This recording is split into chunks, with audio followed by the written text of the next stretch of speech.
Right, good morning. Today is it's an interesting day. I'm going to Westport again.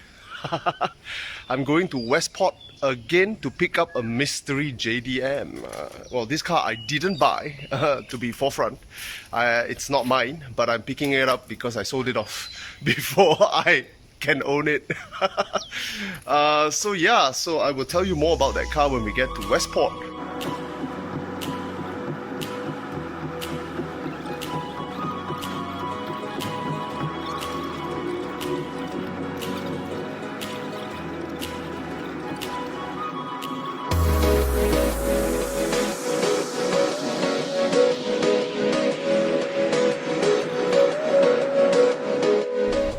Alright guys, I'm back at the car yard.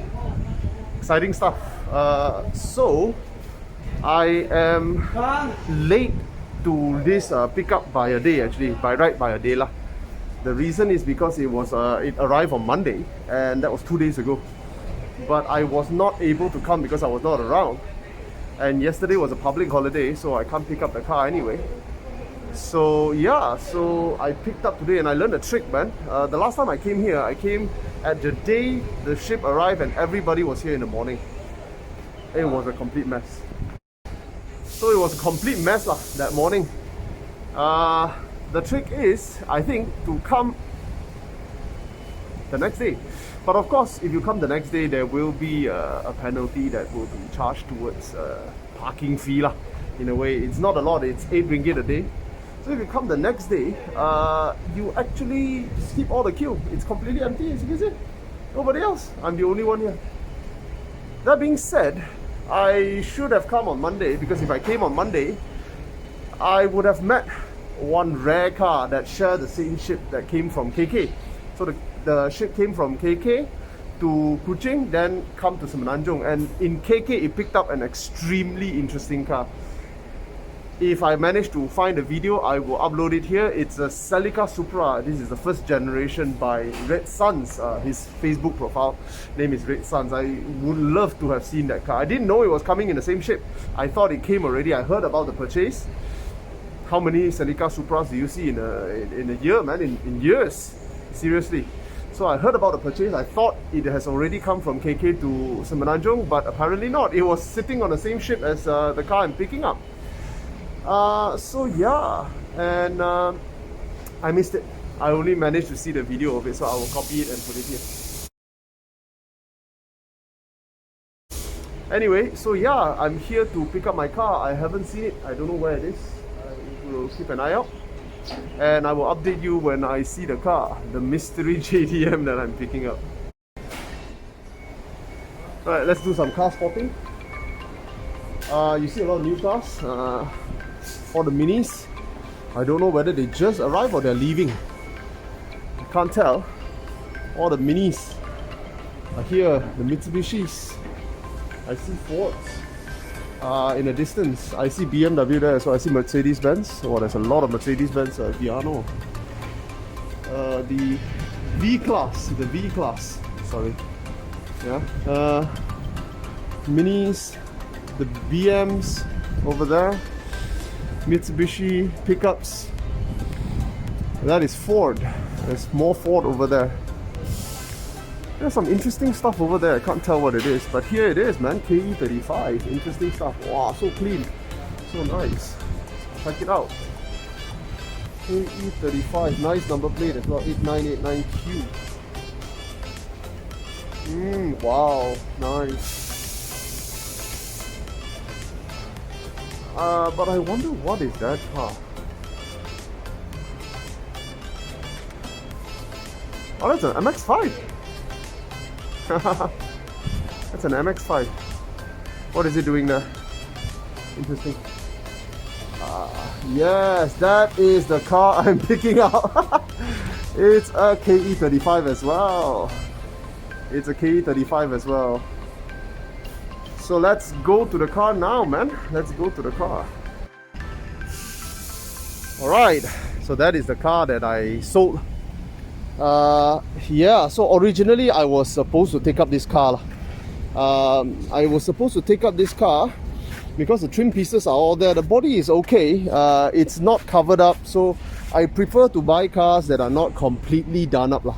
Partially because it's number one, it's cheaper, and number two is also you get to see how bad it was. If you buy a car that is completely done up, let's say like this, you know, let's say this is done up like 6 months ago or a year ago, sometimes you don't know, man, what is the work that gone in, the quality of the work.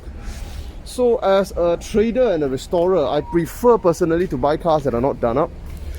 Number one, I can get it for slightly cheaper, and number two, I can see how bad they are. So I looked at this car. Of course, they are rust. I mean, this is a 50-year-old car, but it's not very bad. The body is in relatively good shape, and you look at the lines of the body, they are still straight. And the body is not filled completely with fillers. So you can see the lines are sharp, the edges are tight, and it's not bulged up like a completely filled up cars over the years.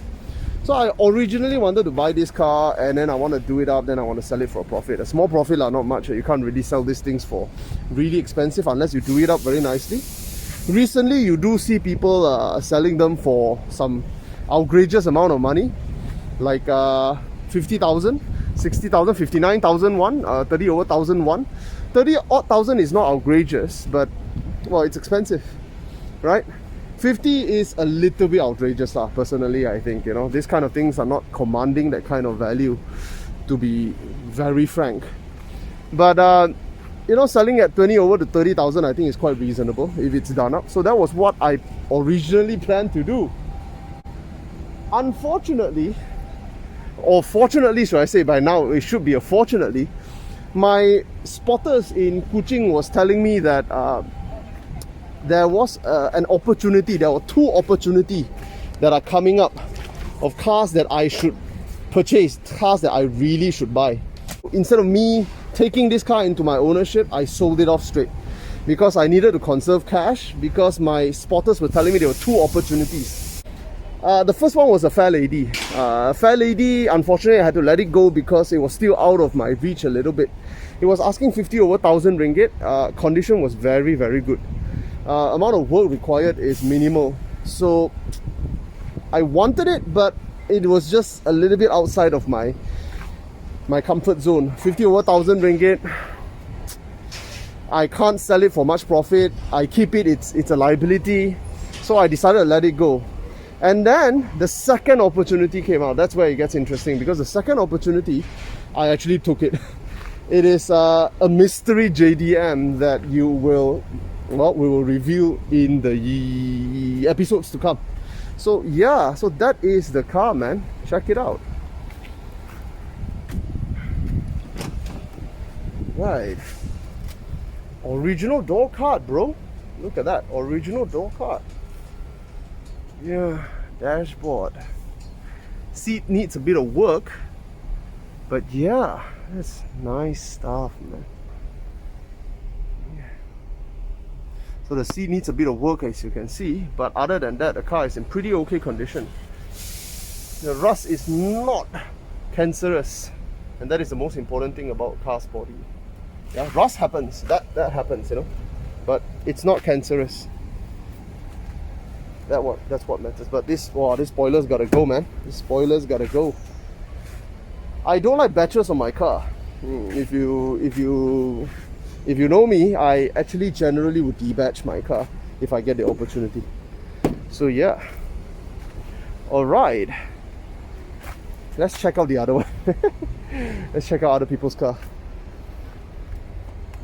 Alright. Oh, all covered up, man. Nice. Steering has been changed.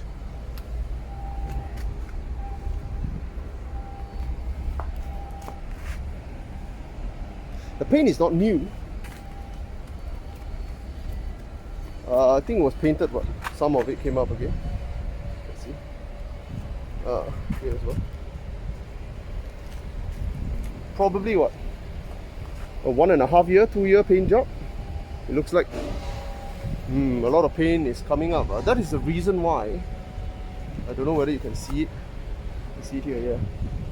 That is the reason why I don't like to buy cars that are freshly painted, because you do not know the amount of work that has to go in, man. How bad the rot is. Very hard to tell. but you can see this, man. It's basically a complete strip. It's a complete strip job. You have to strip all the paint again and do it all over again. So yeah, so that's the car I sold, man. So I'm picking it up and I'm dropping it off. Alright guys, the KE35 Corolla hardtop coupe or coupe is delivered to its owner. Successfully delivered to its owner. I drove in the heavy rain like this for an hour, man, from Port Klang all the way to here. Exactly 1 hour and about 5 minutes of drive. The car performed admirably. There was no water leak from the front into the footwell, so it was perfect. There was no leak from the front into the footwell, I've checked. The only leak that was spotting was from the C-pillar. I think it's either this or this seal. The seal needs a bit of work. So the seal is leaking a little bit, but other than the C-pillar left side, there is no leak whatsoever. The car performed perfectly, even in the rain. Air fuel mixture usually is a little bit affected when the weather is very wet. The car performed just fine, no problem. Suspension is beautiful, gear changes are beautiful, everything is just right. Clutches are just nice. Alright, signing out, man.